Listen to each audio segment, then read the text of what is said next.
Hey friends, Brad and I started Batshit because we needed someone to talk to about our bipolar. So when looking for a sponsor, BetterHelp was the obvious choice.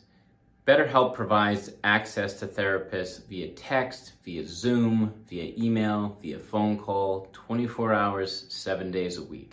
I don't need to tell anyone how broken the American healthcare system is, especially when it comes to mental illness. But the beautiful thing about BetterHelp is that they'll work with you. Go to www.betterhelp.com/batshit. You'll get 10% off for the first month, and you'll get someone to talk to right now. If you need to talk to someone, do it. Please. We love you. Hey guys, it's Adam. We had to record Christi over Zoom for the C-PTSD episode you're about to hear, so the audio isn't fantastic. That being said, the episode is definitely worth listening to. Thank you for your patience as we continue to grow and figure out this whole podcast thing. Welcome to Batshit, a frank and funny look at living with mental illness. While we'll touch on several illnesses, Batshit is focused on those along the spectrum of bipolar disorders. I'm your host, Adam. And I'm your other host, Brad. And we're both bipolar. So strap in and let's see how batshit we really are. Spoiler alert, pretty damn batshit. This episode's topic, C-PTSD. Now, most of us have heard about PTSD, but not C-PTSD. It's becoming more and more part of the conversation, and that's one of the reasons we wanted to have a guest on tonight. I'd like to introduce Christi Wampler. Thanks for joining us, Christi. Glad to be here. Thanks for having me. Oh, of course, of course. Now, Christi, how do you know Brad? Brad and I met a long time ago back in Tennessee, and we've just stayed in touch over the years, I guess, just on Facebook, I suppose. Yeah. Not through carrier pigeons or anything. And yeah. Yeah, we were texting last night, and it's like, God, has it been like, what is it, like 25 years? I'm trying to think where I lived. I feel like it had to have been the year 2000, maybe. So, I mean, it's been a long time. I was almost done with college. I think it was my senior year. God, I feel old. Yeah, because I was in Johnson City, right? We're all so old. Yeah. We're all so we're old. so super old. That we can't even remember. Yeah, so it's been a while. We I think we kind of went to like neighboring high schools and mutual kind of. Knoxville's one of those big small town kind of things. So Totally. yeah. Totally. Well, okay, so I want you to introduce us to C-PTSD. Yeah. So No, I was going to say it's a lot of fun. Mental illness is a blast. It's a laugh riot. It's super fun. It's been a great experience. So yeah, I'll speak for myself, obviously. I don't have any other voices that talk to me at this point. So I was diagnosed with CPTSD. I believe it was in 2020, pre-COVID. 2019, 2020. It was pre-COVID, but it was around that time period. I don't know, I guess it might be easier to kind of back into the story a little bit. So but interrupt me at any time or whatever. But I have definitely CPTSD is my third of three mental illnesses that I have been diagnosed with since I was a child. I started suffering from anxiety attacks at a fairly young age, definitely in elementary school.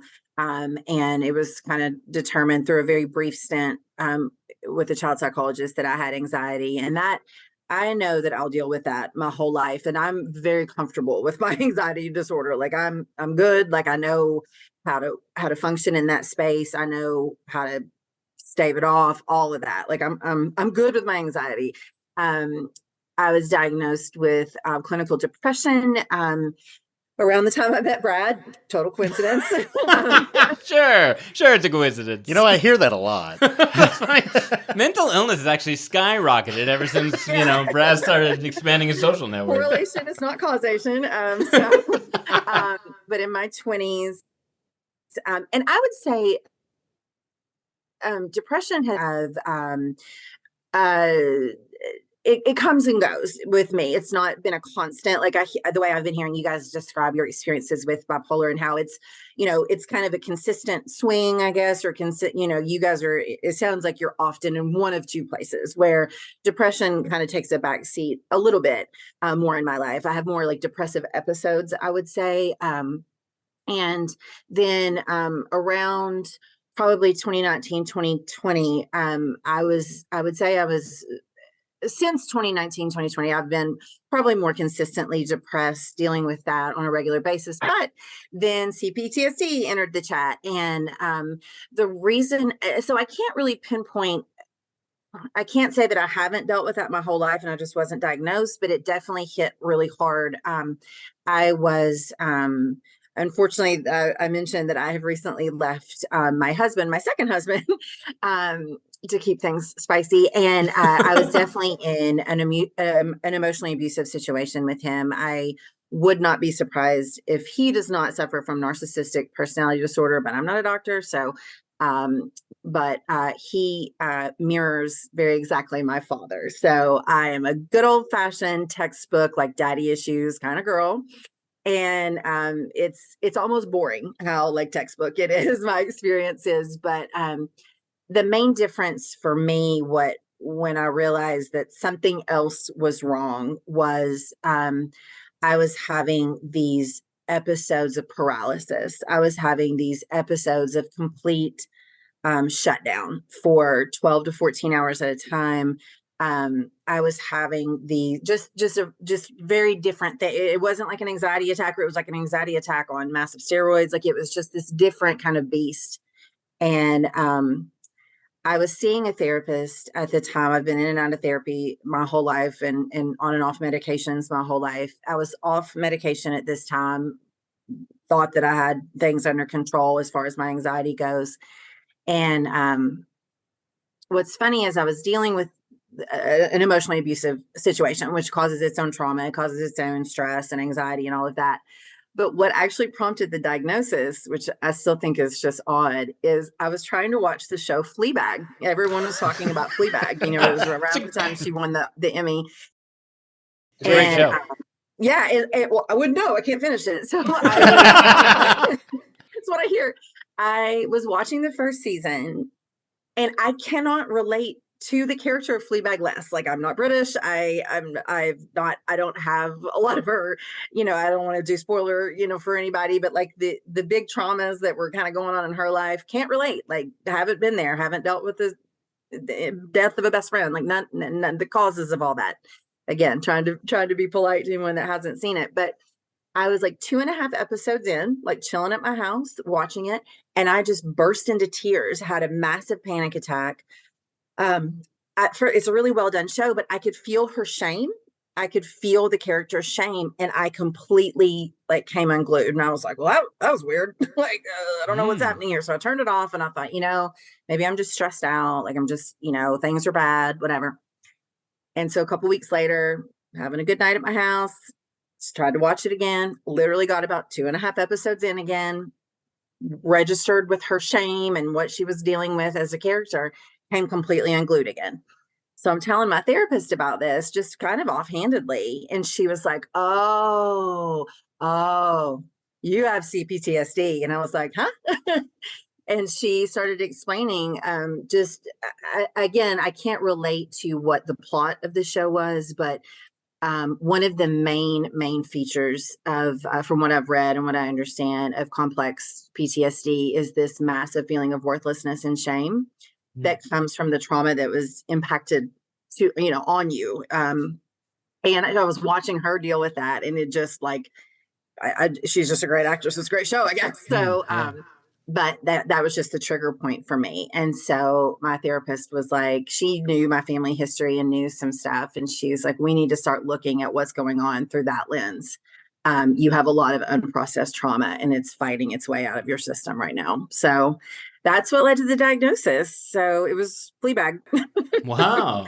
That and an emotionally abusive husband and father. And Right. But Fleabag's one hell of a show. Yeah. But Fleabag is one hell of a show. Abuse, sure. But Fleabag. So I got to the second season with like the priest. Like, I don't even know. And I'm like, I want to see it, but I'm afraid. Oh, that season is amazing. Yeah. Well, I don't mean to tease you. I apologize.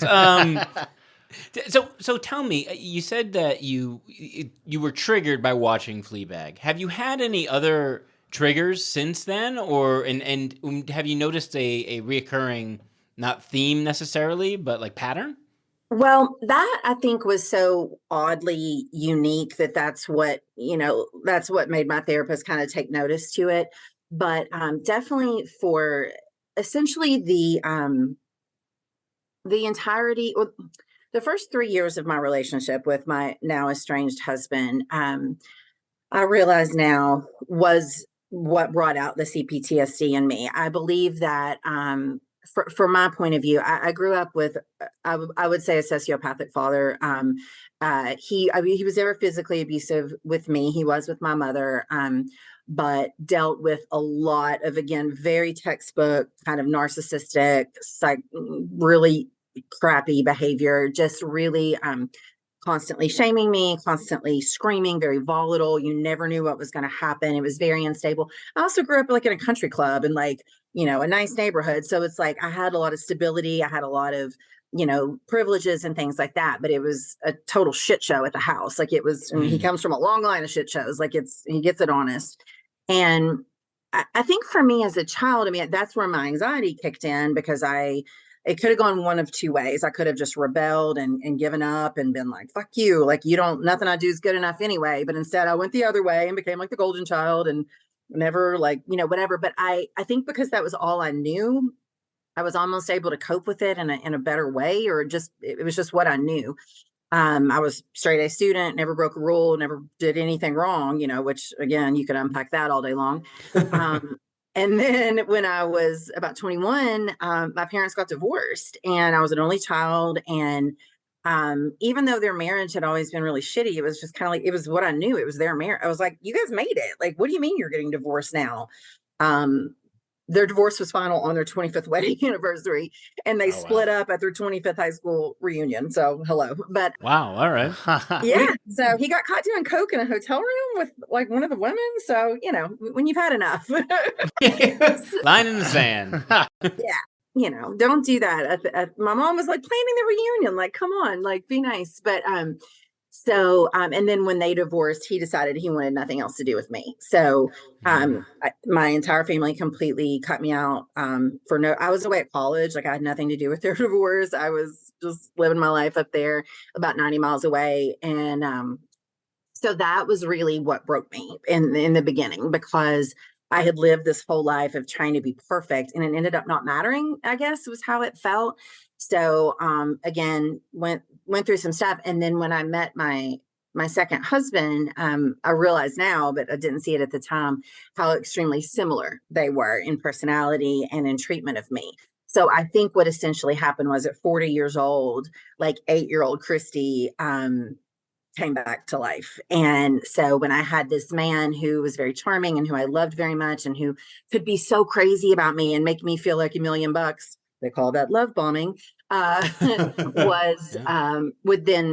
would just drew me in such a way because I felt approval and I felt all these things.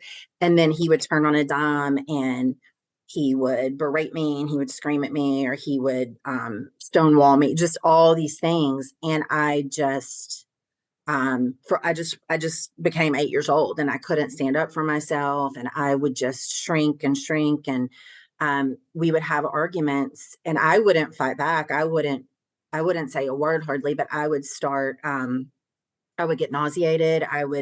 Every part of me would tense up. I would get really cold, extremities. I'm almost doing it right now, honestly, talking about it. Like my hands are very cold, but my face is very hot.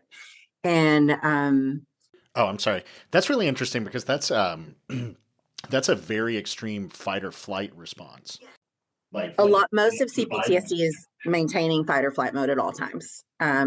You are not processing any trauma. So your lizard brain is like always on. You're just like, no, everything's an attack. And in some ways I was being attacked. I mean, again, I'm lucky that I have not suffered physical abuse, from anyone in my life, but I been fearful. I am afraid when a man is yelling at me. I am afraid when the person closest to me is calling me names and screaming at me. That is very fearful. And so even right now talking about it, like my chest is red. I can feel it.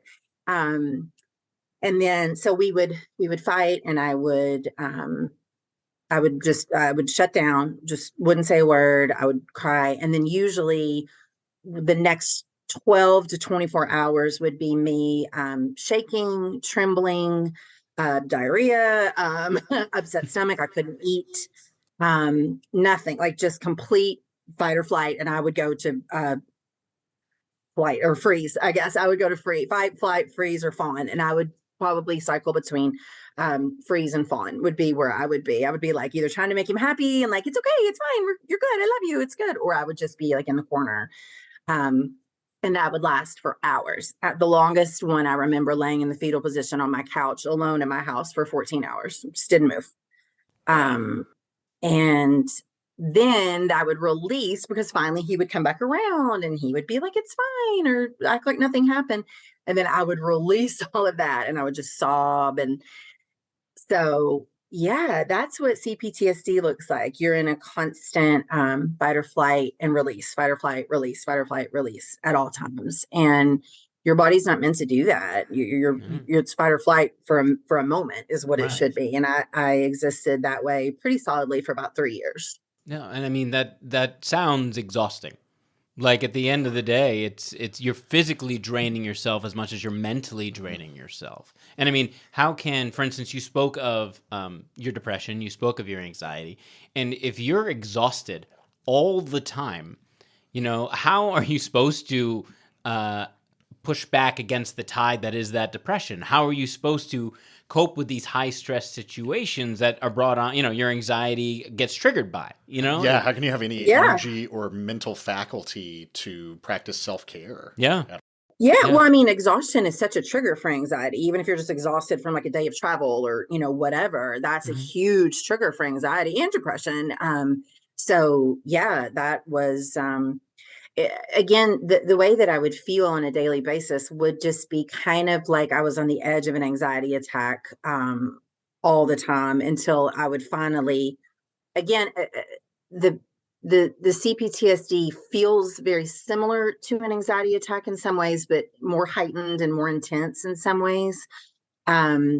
And then longer lasting, like like I said, with the shakes afterward and the all the other things that would come after it. And that just, I mean, yeah, exhausting is a great way of putting it, for It sure. sounds like you're probably basically in a constant state of adrenal fatigue. Yeah. Yes. And so that has been that. I think the adrenal fatigue is a great way to describe it. And I just don't think the body is meant to have cortisol pumping through it, you know, 24 hours a day, and especially in your own home, right? Like that's supposed to be your place of peace and relief. And so that just wasn't the case. And from what I understand, you know, kind of the difference, but I don't like to get into like tragedy Olympics, you know, I don't like to be like, well, my case is way worse, or this is way worse, or I don't think that matters. But I've read descriptions of PTSD versus C-PTSD, and they just look at it more as the complex PTSD is a more prolonged exposure to trauma versus a one-time kind of event. And I know when we think of PTSD, we immediately think of what? Vietnam veterans. We think of shell shock. And I don't know how you could say the Vietnam War is like a one-time event. Like that's pretty extended trauma. Yeah, definitely. But I think they look at that as like a specific like time in life. An instance, yeah. And it, you know, it's calculable. So, you know, like from this year to this year, from this event to this event. Yeah. Yeah. I mean, I guess that's the breakdown. And I see that too. Like if you think about like if you witnessed a car accident or, you know, a fire or something like that's that one-time event. And then that can affect you for the rest of your life, 100%. Where I think they look at complex PTSD, they often take it back to childhood trauma or a prolonged traumatic event, such as an abusive relationship, neglect, even illness, things like that. So I don't like to say like one's worse than the other. It's just different. It lends itself to an extended period of trauma, which is exhausting. And you know, you've said this a couple of times, and it's that idea of like, my trauma is worse than your trauma, right? Like, which is just not a thing. It's not a thing. It's no. I mean, you were saying, for instance, that you grew up a certain way and everything looked rosy on the outside, but then you get home and it's a shit show, right? Yeah. So it's one of those situations where someone else may look at your life and be like, well, why are you anxious? Why do you have depression? Look how great your situation is compared to mine. But we're all individually, we're all wired differently. Right. Exactly. Well, and I think they've learned too that other people's brains process the same event differently. Like the three of us could be in the same car accident and we may all walk away from it fine. And one of us may like never be able to get in a car again. Like it's just wiring. You can't, it's kind of a roll of the dice in a lot of ways. Yeah. Yeah. My wife to this day, she was in a car accident in 2008. And anytime we pull up too close to somebody's bumper that we brake too late, like she stiffens up still. Yes. And, like grabs the side of the door. There's something to be said about a kind of quick, explosive, traumatic event. You know, you're a child and you got hit by an adult or a cigarette put out on you. You know, that's awful. And then on the flip side, what you experience, where it's just this prolonged, you know, the events themselves are lower key, but they never stop. Right. Yes. You know, you're constantly in that state, constantly in that worry. Yeah. And I find that interesting too, because we talk so much about mental states and about behavior and whatnot with mental health as a society. And we don't look at so much how that can impact our physical selves.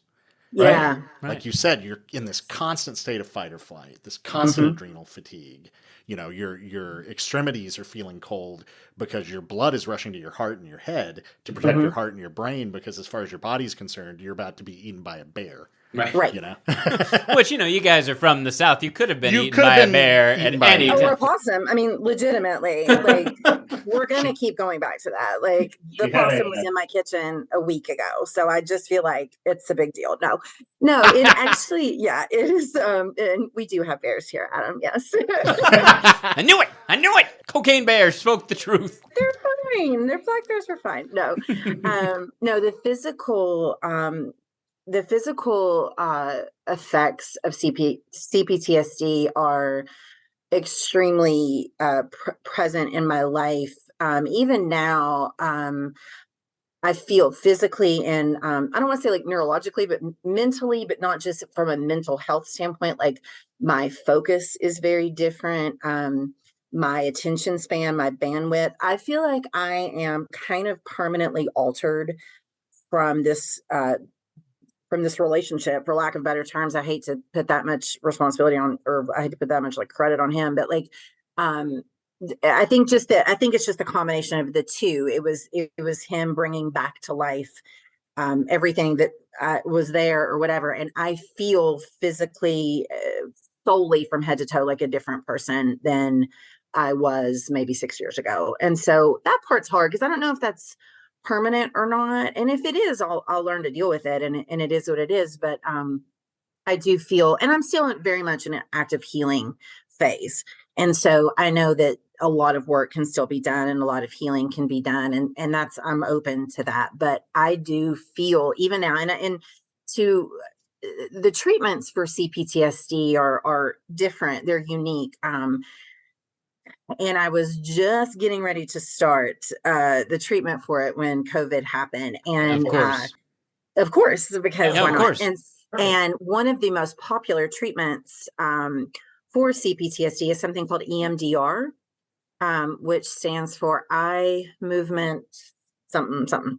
And we can Google that later. Radial discus. I'll look it up. Yeah, it sounds like music at a club that I'm too old to go to, but it's some sort of treatment where you meet with your therapist. You have to have a really good rapport with them, and there's a lot of like kind of background work that has to be done, and then you essentially you close your eyes and you relive the trauma, you rediscuss the trauma while your eyes are moving. And there's also some like finger tapping, and it's this really strange thing that when and I never got to experience it, so I'm doing a horrible job of describing it, but you have to be in person really to do it. And my therapist, we switched to virtual, and it wasn't something we could do. And so finally things got even worse in my relationship during COVID, during lockdown.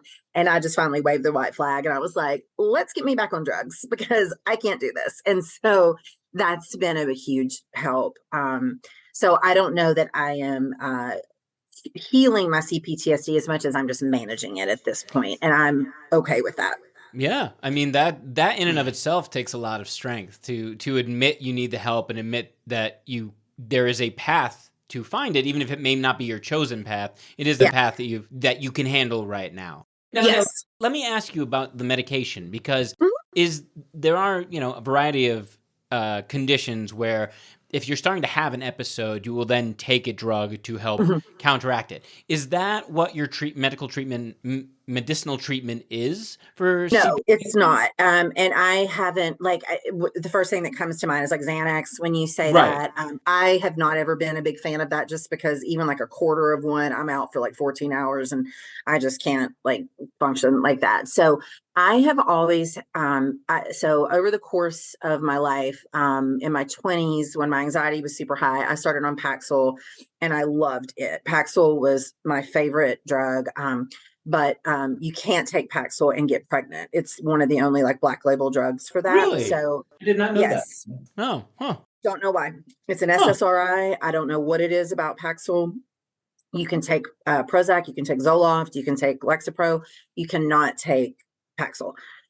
So I weaned myself extremely slowly and painfully off Paxil. I also have some sort of weird thing where I even coming off the slowest possible way, I freak out. But anyway, that's fine. Got off Paxil, got pregnant with my oldest and was like, no, still need drugs. So got on Zoloft during my pregnancy, and Zoloft did me good for a long time, just to keep me nice and even. And again, this was pre-CPTSD. This was just my normal anxiety self. And then I decided after a while just to come off of it. I felt like I was in a good place. I also didn't have a sex drive, and I was afraid that was it. Come to find out, that was just the first marriage, so it's fine. So I got rid of him, and it came back. So it was it's a miracle, the miracle of science. It wasn't the drug. It's amazing. So, anyways, Zoloft was fine, and so I stayed off medication for several years. And then when all this flared back up during COVID, when I had my diagnosis, I asked my doctor to be put back on Paxil because I'd had such a good experience with that. And that was okay for a while. And then I think that my depression really kicked in harder. And I think a lot of that is due to the CPTSD and just and my relationship and just everything. But I was just absolutely the most depressed I've ever been, just lost the will. I had suicidal ideations. I had, I put on 30 pounds. I was drinking very heavily. I was eating too much. I was just losing it. And so I went back to my doctor and I was like, this is not doing it for me. What can I do? And so he switched me to Christi, which is an SRNI. We determined that may work better for me, and it's just a different receptor or whatever that's being affected than an SSRI. Mm-hmm. And Christi is kind of a new version of Effexor. It's just like a new and improved version of that, which I had never taken before.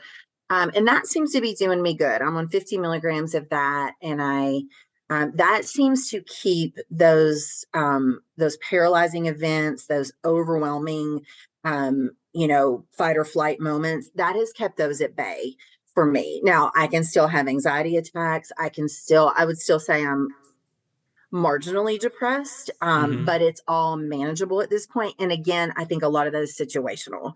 I have hope that as I heal and am removed from an abusive relationship and I'm getting back on my feet with a lot of other things, I can feel that I can see light at the end of that tunnel. It may be super far away, but I can see it. So I'm good with that. I'm like, it's okay if that's a long journey. Without medication, absolutely not. There's no survival chance for me on that. So I don't take Xanax or anything like that. I just take what I need for management, essentially. Thanks for listening. Help us continue the conversation. Leave us a comment with your thoughts, experiences, or questions about mental health. Every opinion and viewpoint is valid. Just don't be a dick. it's great that you're talking about this because you're talking a lot about your most recent marriage and how, how that man affected you. And it's like, it's not that you didn't have trauma before that gave you the anxiety, that gave you the depression, but the relationship, and I don't want to put words in your mouth, it kind of sounds like it was like grabbing a hot iron out of the fire, right? Yeah. So now you've got this burn on your hand, right? Yep. And you can see the burn and you know what caused the burn. And in theory, you know that burn's going to heal. Yes. Right? Like you're rubbing the salves on it, but will the scar ever fully go away? Yeah. I mean, maybe not. I don't know. You know what? Scars are about, the scars just tell our life story. So, that's it. That's okay. And if it makes me a more empathetic person or more cautious person, whatever it is, there will be a lesson that comes from that. But I think the thing about it that was so painful that I think grabbing the hot pan is a great example. It's a familiar pain. And I think that's what's really hard about it. And that actually, I think, is why childhood trauma and things like that can lead to unhealthy adult relationships. We receive the love that we know, and we receive the pain that we know. It's sticking with the devil, in a lot of ways, and whether you actively or consciously choosing that or not. And so when you're kind of used to a traumatic, like I said, growing up, I knew my dad was crazy, but it was like, that was my dad. Like, and I was an only child. Like I didn't have anybody to commiserate with or say like, your dad's, dad's being nuts tonight.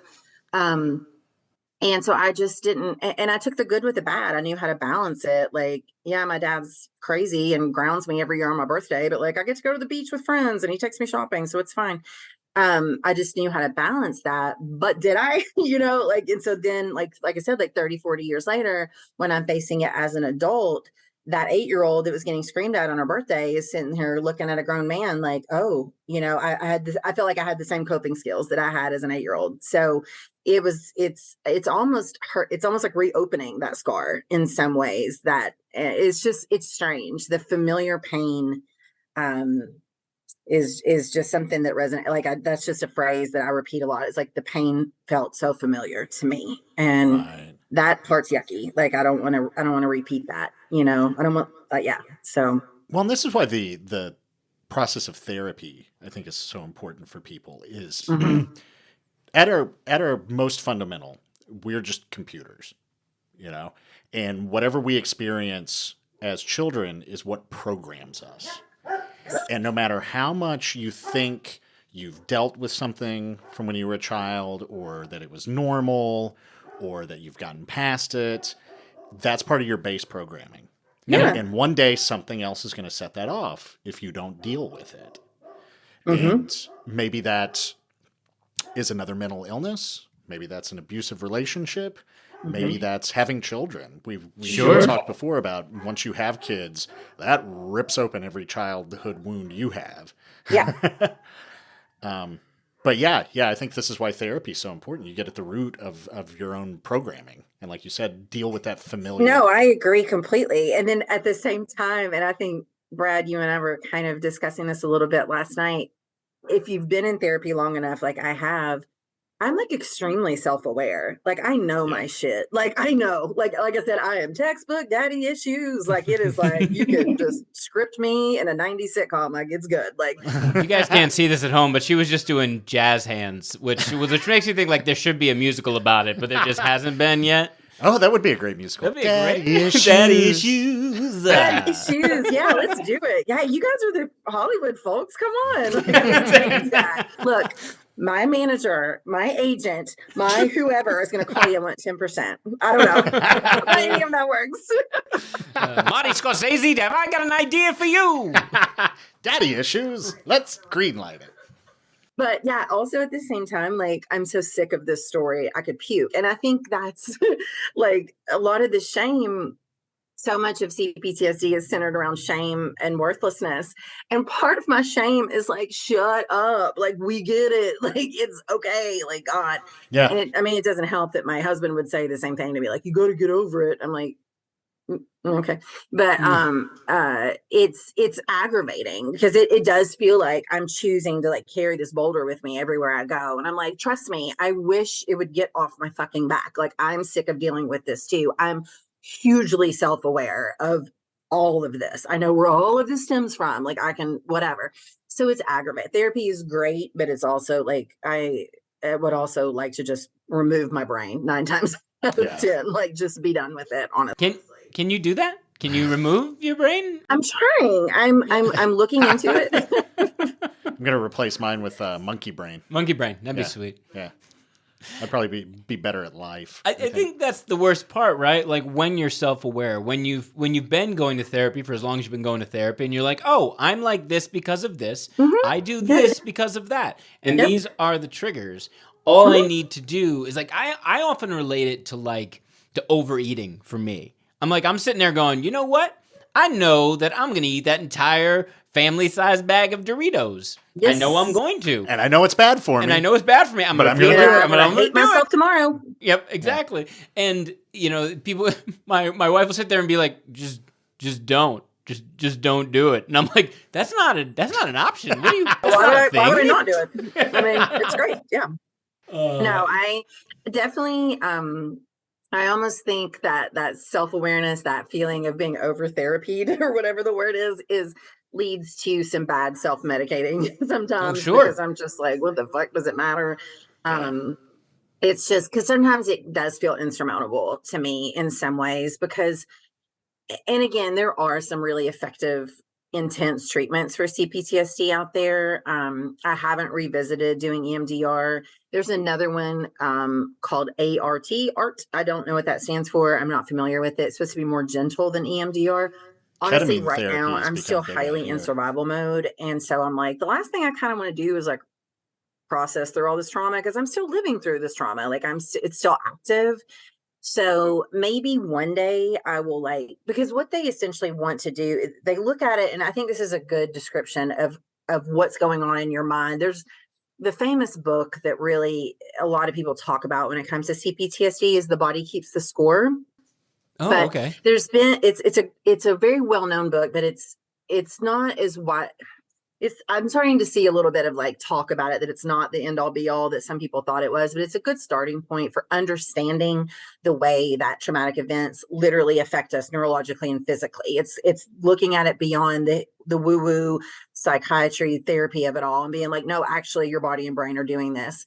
I know we're about to run out of time, but they basically look at it as you've got the two sides of your brain. And when you have CPTSD, the trauma, that whatever event it is in a normal brain, you would live through it, you would experience it, you would process it, and it would be moved over here to this file folder. When you have CPTSD, it stays in the active forefront of your brain. So you always think you're under attack. And there's neurological studies of people doing that. And so when you've been living with that for so long, I'm like, if this is even remotely calm right now, I do not feel like waking this beast up. It can sleep it off for a little bit, until I'm stable, which may be 10 years from now. Who knows? Because you got to be super strong just to deal with this condition. You have to be twice as strong to deal with the going back, reliving, and trying to heal from that condition. Right? I can't imagine it at this point. Because I feel like I am living it, so I don't want to kick the, I don't know. Yeah, right. It takes and I've heard some people saying it can be pretty traumatizing to heal from the trauma. You had said something interesting that kind of comes back to something Adam and I had talked about with our bipolar, and it's how the brain hangs on to things differently when you have CPTSD. And now obviously completely different condition and completely different emotion, but one thing we've talked about in the past, Adam and I, is that with bipolar, if you have someone that you care about, for instance, and the relationship ends for whatever reason, and they hate your guts and they won't talk to you, but a year, 2 years, 3 years later, they still hold that same place in your brain. And that's just kind of fascinating to me, the idea that when we talk about how brains work differently when you have mental illness, that the basic functions like that, where thoughts are supposed to be processed, where feelings and emotions are supposed to go in the brain after you've had them and dealt with them, don't occur for us. That our machine runs completely differently. If it runs whose machine is running right? I wouldn't. Is there someone out there that just deals with stuff and they're like, that was sad? Well, that's the funny Like, who are they? I've talked to a number of my friends. Monsters. That's who. I've talked to a number of my friends and colleagues and people who have been kind enough to reach out, who have listened to the podcast. And while most of them do not have bipolar or even a mental illness that is diagnosed, a lot of them can relate to the feelings that we have and the inclinations and the natural tendencies. And I feel like someone said it best the other night to me. They're like, I just don't live in them the way you guys live in them. Right? It's like we've all had those toxic relationships, right? Sure. That doesn't mean they're going to cause C-PTSD, right? And there's I'm sure a faction out there that'll be like, well, you know what? The way Christi's relationship happened to end is what caused her CP. And I'm like, no, it's not. No. It's also who she is. The rest of her life, you know, what building blocks have been laid by her childhood, by her previous relationships, by her daddy issues. Daddy issues. Yeah. Coming to Broadway in 2024.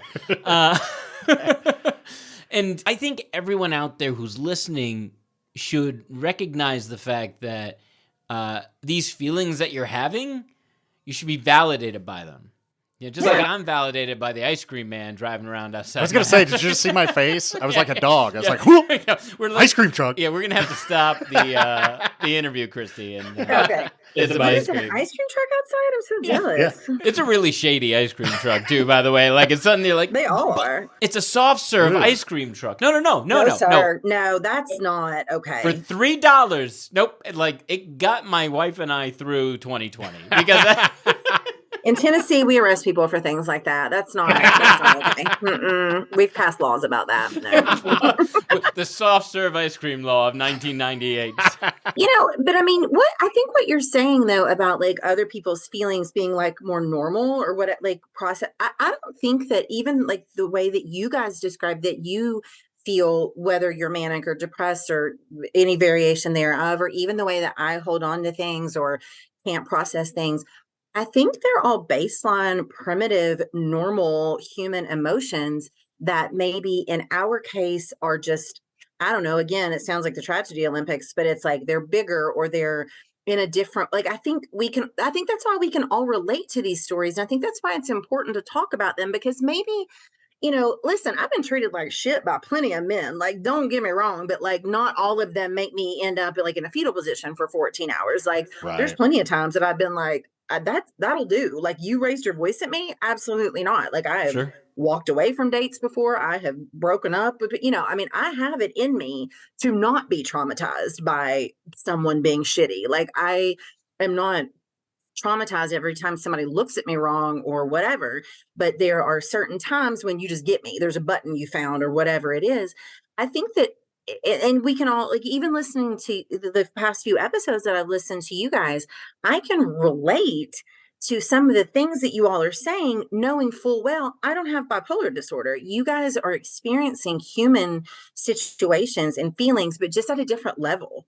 And I think that's what's important in not shaming ourselves or not feeling like we're so awful or different or whatever.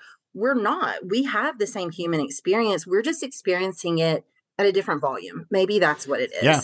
And just remembering that we are all going through shit and it's just at different levels. And maybe where we suffer with mental illness and this is how it reflects, somebody else deals with, I don't know, something else that we can't see. But none of these experiences sound really that foreign to me. It's just how it affects us differently. I don't know. I don't think any of us are dealing with anything that foreign. It's just, it affects us all differently, I guess. So we shouldn't be ashamed of it at all. Agreed. Yeah. Completely agree. And, when it comes to relationships, I think it's all too easy to end up with someone who doesn't, I don't want to say appreciate that because I don't want to, what we all have sound like something wonderful. And you just need to appreciate, you need to appreciate that I'm doing coke off a hooker's ass in the bathroom today. Okay. No, That's but a Tuesday. It's a Tuesday. That's what I do. Hook off a hooker Tuesday. No, but when you get in a relationship with someone who can't understand that, and it may even annoy them and irritate them, and they come at you for it, like you said, that shame just compounds. You start feeling like, what is wrong with me? I am fucked up in some fundamental way. And you get with someone who's verbally abusive. and it just goes and goes and goes. And that's something I wanted to ask you about. I was curious. So when your husband would do these things, did he ever show any kind of remorse? Did he ever apologize? Did he ever seem like, oh my God, this woman I love, I'm hurting? Oh no, like I've literally been laying on the floor sobbing in front of him, like just broken, and he's just stepped over me and gone about his day. I mean, it has never Jesus. moved him to see me just destroyed. Now, I mean, like days later, or so it would go one of two ways. It would before I was so once I was medicated, that a lot of that behavior from me stopped, just because I guess the medication helps to keep me out of that really dark place where I would just become paralyzed and all of that. So I would still feel sadness and tears and anxiety, or I would fight back. I at least started like kind of screaming back at times. But in the beginning, when I would just shut down and just be so upset and not even causing a scene, like I think that's what I want to make clear too, is like in the moments when that abuse would be happening, I wasn't wailing and screaming and gnashing of teeth and pulling of hair. I was typically very quiet and very small. All I wanted was to be as small as I could humanly be, just to make it end. I wanted to be safe and small. So I wasn't railing against him. I was just bracing myself, and that didn't phase him. And then if I would start crying or be upset or say, please don't talk to me this way or whatever, that wouldn't phase him. And then even in the past couple of years, once I was medicated, but would still be upset by his behavior, that wouldn't phase him at all. And then he could turn on a dime. We've only been married a year and a half. And so on our 1-year anniversary, we were in a raging fight because I had asked him to find a therapist by the end of that week, and he hadn't, because he had looked some up and he didn't like the way they looked. So he didn't make an appointment. And I was like, it's not Tinder, but okay. And that's fine. And so I was upset. And so the next day he had made a beautiful anniversary date for us, which was lovely. And he spent about 2 hours before that date berating me and telling me what a horrible person I was. And then, and just screaming at me. And then we got ready and went to dinner, and he was just laughing and cutting up and putting his arm around me. And I'm just sitting there like, did I hallucinate that? Like, I don't, so no. And then maybe like a couple days later or like something, he would finally be like, well, yeah, that was, I didn't mean, I was just upset. He would make up some bullshit or whatever. But no, me being paralyzed, upset, destroyed, vomiting, any of that. No, that didn't phase. Not one bit. Yeah, I can't even imagine that, because I still carry so much guilt for like so much mild shit that I've done compared to that. Well, and even if I was upset about something else, like unrelated to him, like even if like I had well, I mean, honestly, if I can tell a story, the reason why the kind of final straw with our relationship was like I said, this 2023 has been a wild year, but my oldest child had, who has always been just like the most perfect child, meaning behaviorally, and there's no such thing as perfect, but you know what I mean? Never had the first issue, went on a school field trip and made some bad choices. And they, and three of their friends decided to shoplift at Disney. Don't fuck with the mouse. Don't fuck with the mouse. I forgot to impart that lesson. So, so really, it's bad parenting. That's bad parenting. If you didn't teach him the dangers of the mouse, I mean, that's kind of I'm not a Disney adult, so I didn't know. But so that was a whole ordeal, and they came back from the trip, and we had a disciplinary hearing that was scheduled for 4 days later. And I was a nervous wreck because I knew that they were facing a huge suspension or some form of suspension. And I mean, I've never even been sent to the principal's office, and neither of my kids have. I was just like, I don't even know what to do. And so they came back from their trip on Sunday or Saturday, whatever, over the weekend. And the hearing was on that Thursday. and they couldn't attend school. And then in the meantime, work is also kind of a trigger point for me in a lot of ways. I was the primary breadwinner. I'm in a 100% commission-based sales job. And due to my depression and C-PTSD and things like that, I was underperforming in a big way for about a year with work. And so I was feeling a lot of stress and a lot of pressure about work. And while he worked part-time. So anyways, I had that disciplinary hearing and work was really crazy. I had 2 just insane, like stressful meetings at work that week. Like it was just the week from hell.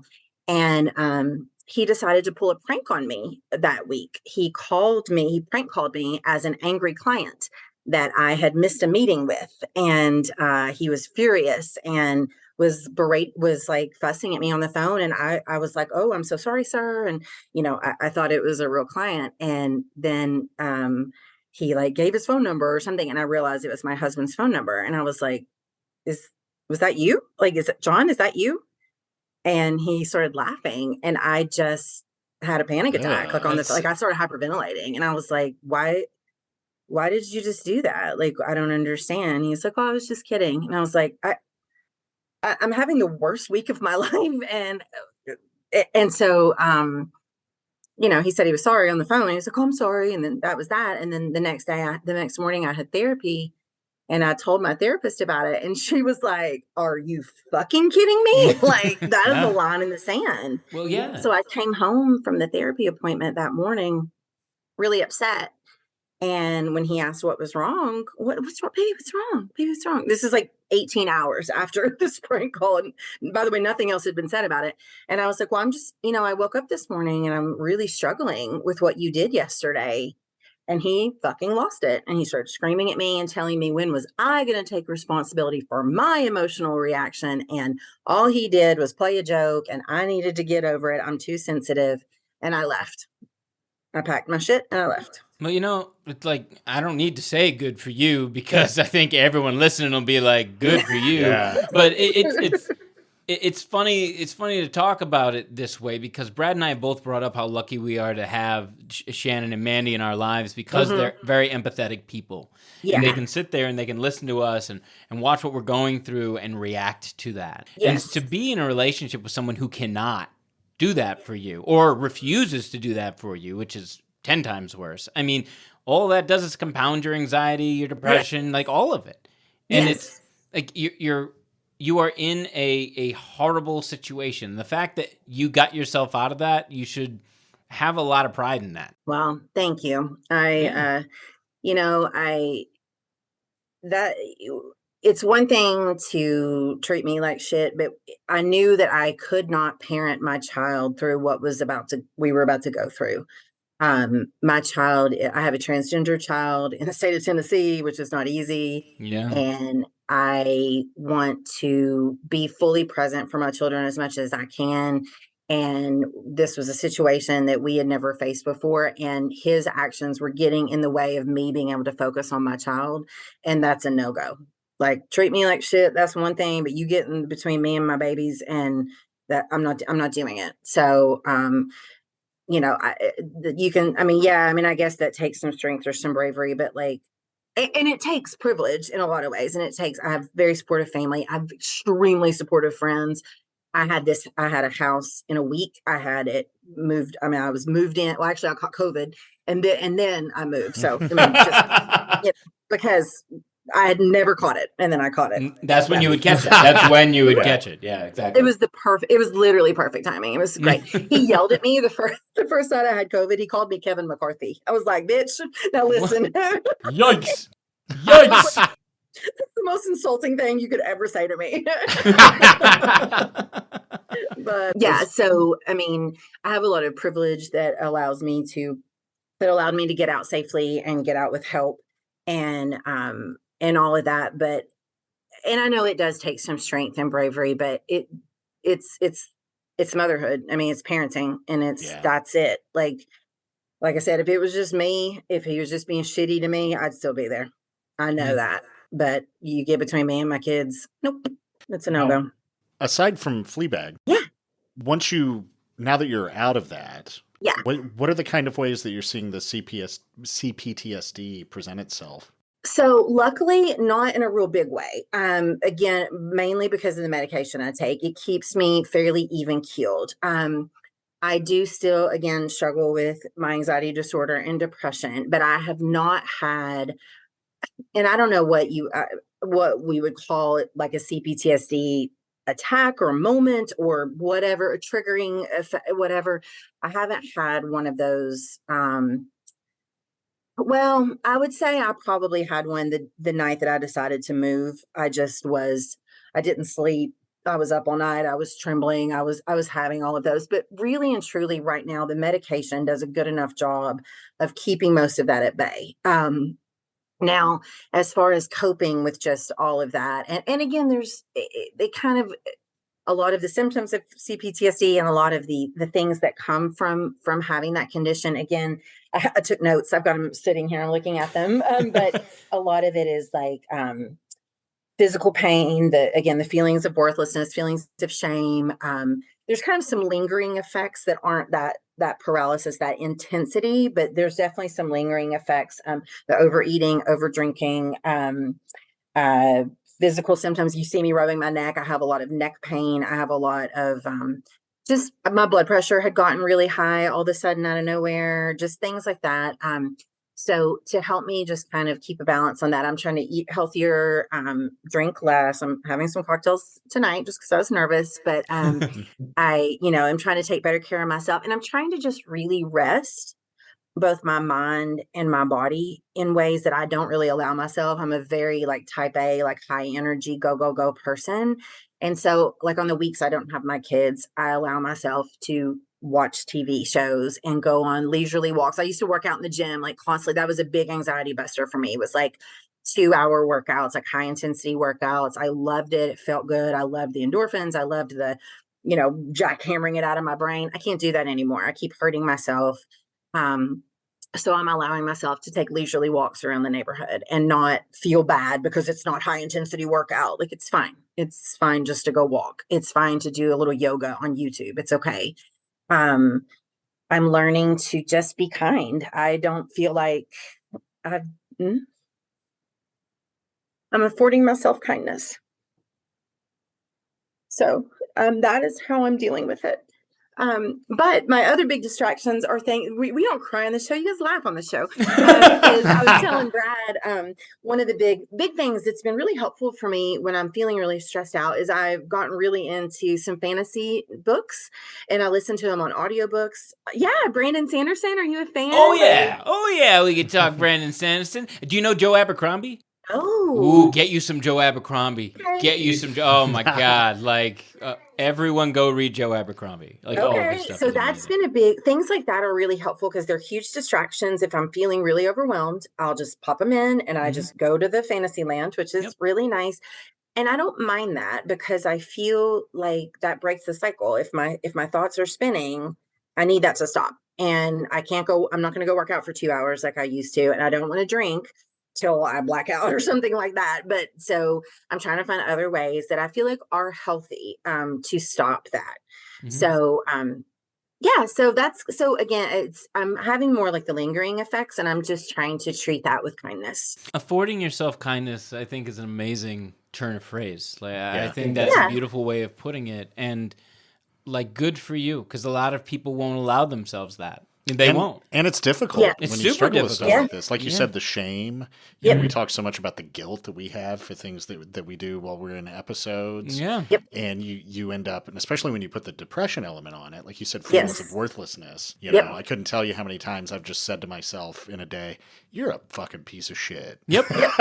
Just so you know, you are trash. Yeah. Yes. Yeah. Garbage person you are.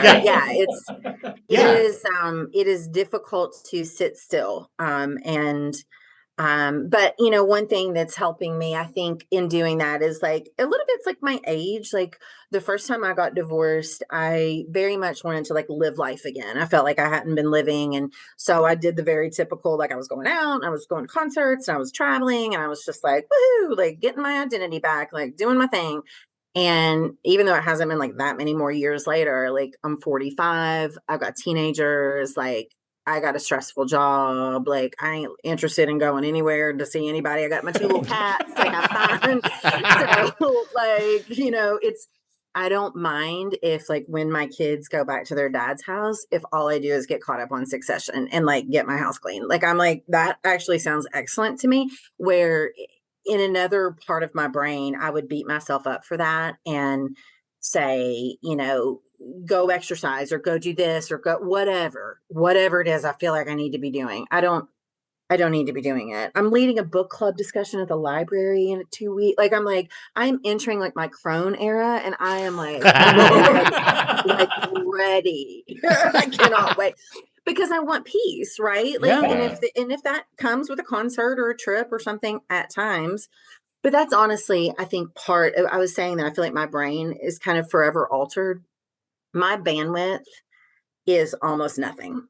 It is almost nothing. And I know a lot of us feel that way. Like, life in general right now is extremely taxing. Like, even just trying to keep up and be like well informed of, and throw kids into the mix or a relationship, job, like, we're all taxed. But the CPTSD zapped my brain. Like, I feel like the motherboard kind of got fried a little bit. And so I'm starting to come to terms with maybe some of my capabilities won't come back, and maybe that's okay. Like, maybe they will, because I'm still healing, but I'm a very extroverted person. I'm a social person. I'm in sales. I mean, I talk all day. I love my team. I've got great women friends, all this.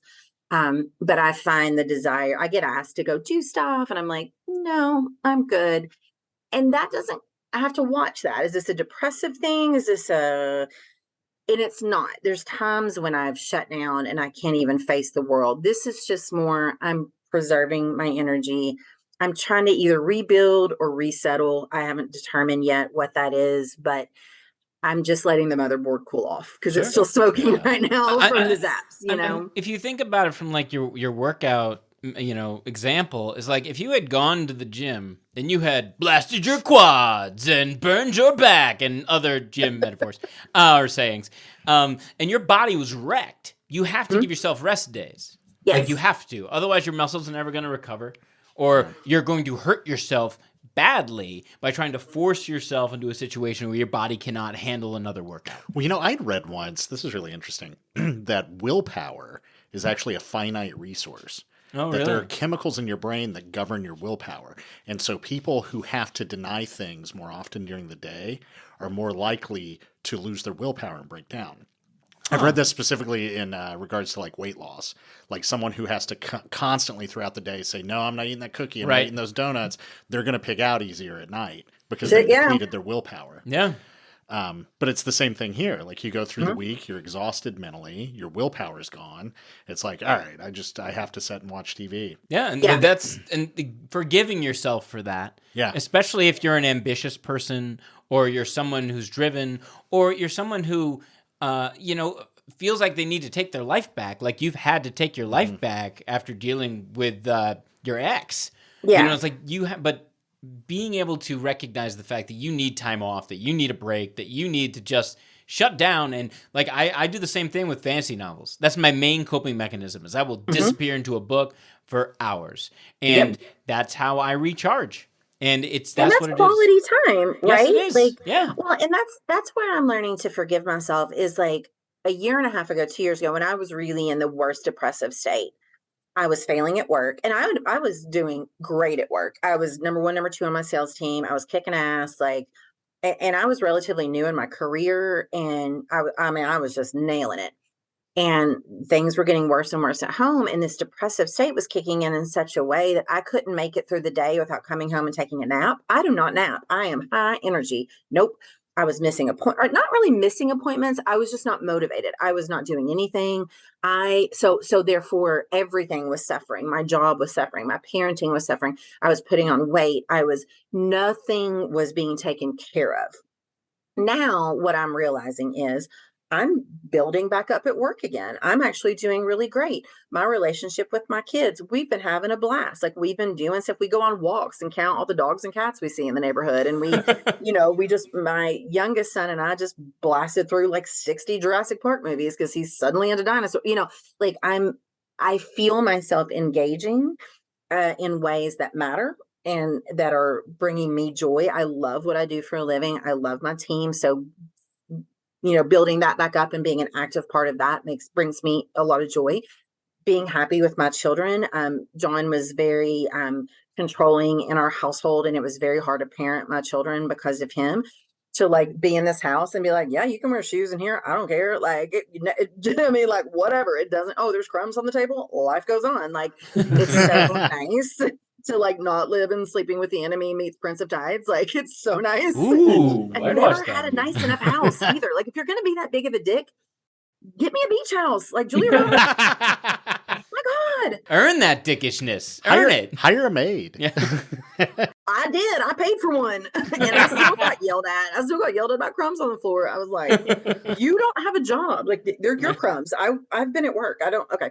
I'm allowing myself to rest because I see myself taking care of business. So I know I'm not depressed. I know that it allows me to not feel worthless. It allows me to go, nope, no, you're functioning. Hey, don't believe that voice. You're doing okay. And so that's how I'm allowing the kindness to rest.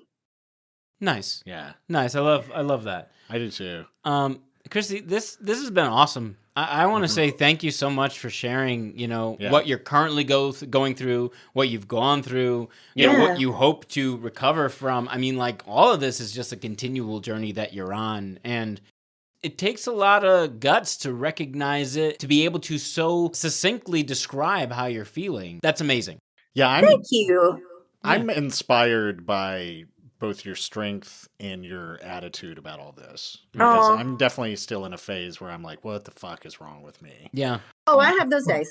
I think we all do. Plenty Right? of those days. Yeah. Like, you guys talk about like coping mechanisms and the things that you enjoy. And I was sitting here being like, I have nothing right now. Maybe you haven't found your thing yet. Like, Yeah. I mean, I didn't know about Brandon Sanderson until my 24-year-old cousin told me about it at Thanksgiving a couple years ago. And that's literally all I've done since. Like, I didn't know. Like, I can send you dozens. I can send you dozens of authors. Please. I have to say, Brad, I already told Brad I got to read The Dark Towers first. So I'm going to. No, that's a great choice. No, that's an excellent choice. That's completely. But, but I think you too, Brad, like, you've gotten back into your physical fitness. Like, I know that's always been really important to you, and you refound that, and you're taking care, and you've got this podcast. Like, give yourself credit. You are doing things. Maybe just because it's not like you're burning passion, nothing I'm doing is a burning passion. It's just surviving. So I think, like, give yourself credit for that too. You and Adam are doing great. Thank you. Thank you very much. I warned Adam about this. I'm going to embarrass you a little bit. Okay. We kind of went over this on text, but I feel like I owe it to you in person, or as close to as in person as Zoom can do. Face to face. So for those of you listening, many, many, many years ago, Christy and I dated. Ooh. And Exciting. I really liked her. As you can tell, she's a very funny, intelligent person. She's gorgeous. And I went into a depressive episode, I can now see, and completely ghosted her. Ah, boo. And I owe you a huge apology for that. And because you were and are a wonderful person, and that was nothing about you. That was all about me. Well, Brad, I accept your apology, and also say that the same thing I'll say that I said to you last night is that we met in a time in both of our lives that were not great.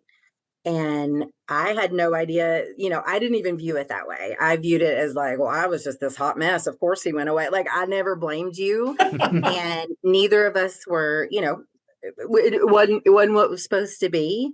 However, I think the most important thing is that we forgive ourselves for, anything that we did at that time or whatever, because we were not okay. And now we are okay.